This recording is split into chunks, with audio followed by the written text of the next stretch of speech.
Bismillahirrahmanirrahim. Assalamualaikum warahmatullahi wabarakatuh. Kembali lagi di pembelajaran pendidikan agama Islam dan budi pekerti kelas 3. Bukunya boleh dibuka halaman 21. Bab 2 mempelajari surah Al-Kautsar, surah yang ke-108. Boleh dibuka halaman selanjutnya, halaman 23, bagian A, membaca, menulis, dan menghafal surah Al-Kautsar, surah yang ke-108. Al-Kautsar artinya nikmat yang banyak. Surah Al-Kautsar termasuk golongan surah Makkiyah karena diturunkan di kota Mekah. Akan Bapak contohkan cara membaca surah Al-Kautsar, surah yang ke-108. Peserta didik kelas 3 boleh mendengarkan apa yang Bapak praktikkan cara membacanya. A'udzu billahi minasyaitonir rajim. Bismillahirrahmanirrahim. Inna a'tainakal kautsar fasholli lirabbika wanhar. Inna syani'aka huwal abtar. Shadaqallahul azim. Artinya, dengan nama Allah yang Maha Pengasih, Maha Penyayang, sungguh kami telah memberimu Muhammad nikmat yang banyak. Maka laksanakanlah sholat karena Tuhanmu dan berkurbanlah sebagai ibadah dan mendekatkan diri kepada Allah. Sungguh orang-orang yang membencimu, dialah yang terputus dari rahmat Allah. Itu yang terdapat di surah Al-Kautsar. Selanjutnya dibuka halaman 24.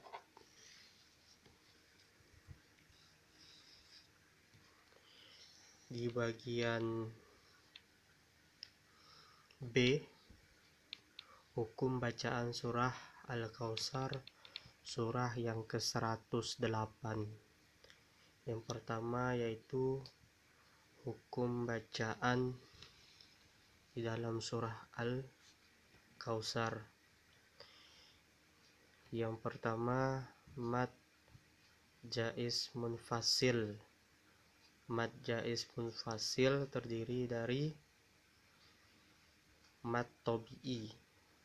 Salah satunya yaitu bertemu dengan huruf hamzah. Apabila mad tabi'i bertemu dengan huruf hamzah, maka dia dibaca mad jaiz munfasil dengan panjang bisa 2, bisa 4 atau 5 harokat. Contohnya, inna a'tainaka. Itu salah satu contoh yang terdapat di surah Al-Kautsar. Yang kedua, alif lam qamariyah.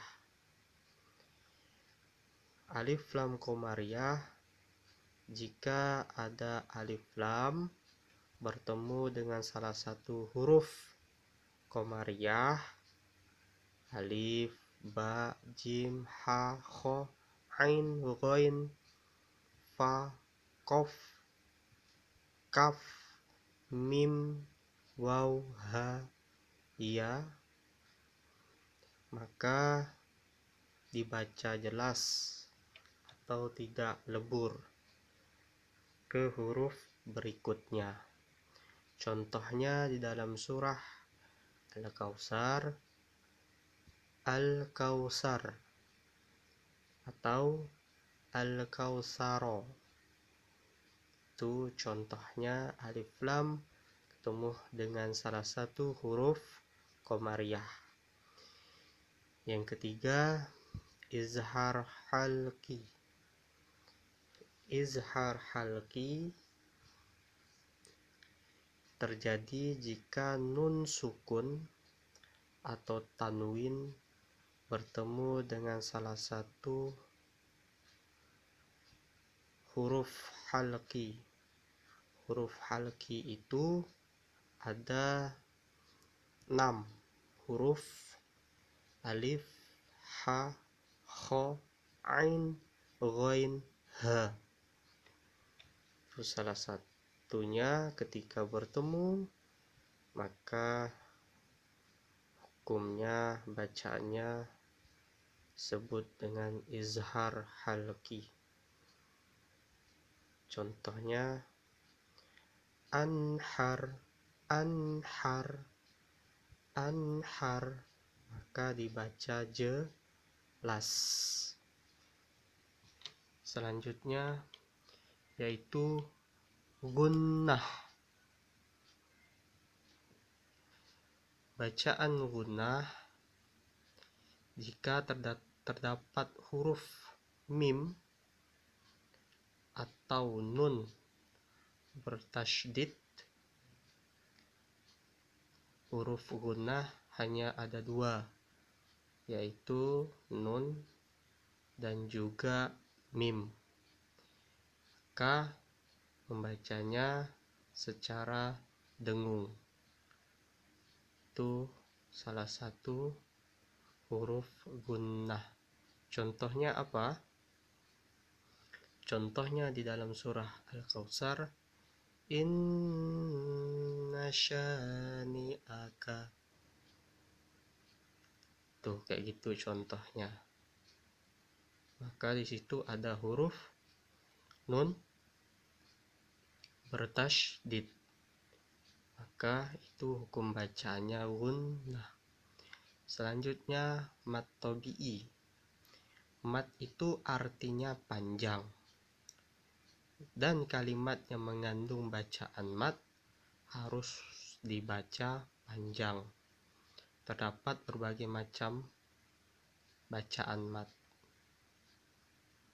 Mad itu hurufnya itu ada 3. Alif, ya, waw. Itu huruf mad.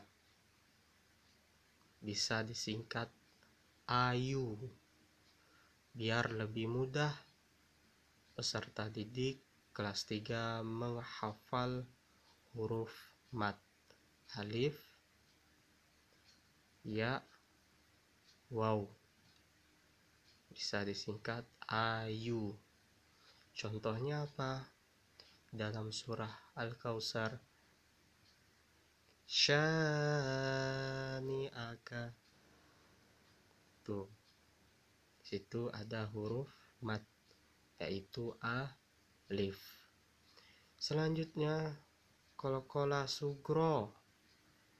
Qalqalah sugro terjadi jika ada huruf qalqalah berharokat sukun di tengah kalimat. Dan huruf qalqalah itu ada 5: ba, jim, dal, to, kof, atau disingkat baju di toko, biar lebih mudah kalian menghafalnya. Adapun contohnya di dalam surah Al-Kautsar, huwal abtaru, huwal abtaru. Itu salah satu contoh qalqalah sugro yang huruf qalqalahnya letaknya di tengah tuh. Dan cara membacanya itu harus memantul ringan. Itu salah satu contoh dan hukum bacaan yang ada di surah Al-Kautsar. Selanjutnya, tugas halaman 27, latihan 1, bagian A dikerjakan 1 sampai 10. Kerjakan di buku tulis. Kalau sudah selesai, kirim ke WA Bapak. Langsung jawab, tapi keterangannya ditulis. Oke, Bapak akhiri pembelajaran hari ini. Wallahu muwaffiq ila aqwamit thoriq. Wassalamualaikum warahmatullahi wabarakatuh.